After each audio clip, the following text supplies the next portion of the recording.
So here's how we'll use oVote this week for the Global Communications Challenge. We'll open the app and create groups today.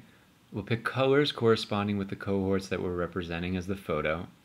And then we'll name the group the color of the cohort and the room, because I'm sure they'll appreciate an instruction, with a description of Global Communication Challenge. Now there are two default settings here for other questions. How can people join, request to join, who can ask questions, only the moderator, which is you. Those are the things we want, we don't need to change them. So then you'll go ahead and create the group. On Tuesday we'll tell students to start requesting access to the groups of their cohorts. Then you'll start getting requests, and you can go into the app to approve these people once you get these requests. You do that by opening the app, going to the group, touching the people icon at the top right, and clicking the orange check mark. Sorry, it's a little tiny, so be careful not to hit the gray X.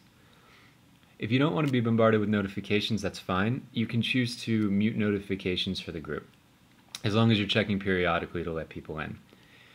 So we're going to wait to send the question until after the pitches to make sure no one can vote before the presentations. During the pitches, you'll set up a question that'll look like this. For simplicity, I'm going to write the word best here, but it'll be much longer than that. What's the best solution for business and society? Something along those lines. And then you'll populate all of the learning teams as options.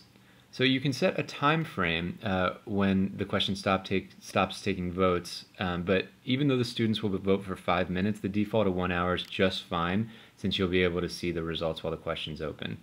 You'll set it so the students can never see results, so no one is swayed by existing votes.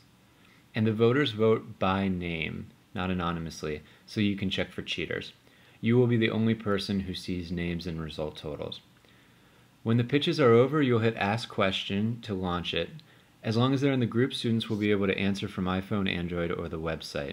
On iPhone, they should see the question immediately without touching anything from the group page, but if they don't see it or they use Android or web, they'll have to refresh. So, resist the temptation to vote on the best project yourself and tap the results feed to see results as they come in. And then you can start to see who voted for what. There's one, and we can check their name by touching the box. Continually refresh to make sure extra votes are getting all counted, and ask if everyone voted. If so, check to make sure no one voted for themselves by checking these results against the list of learning teams, and then declare a winner. Thanks.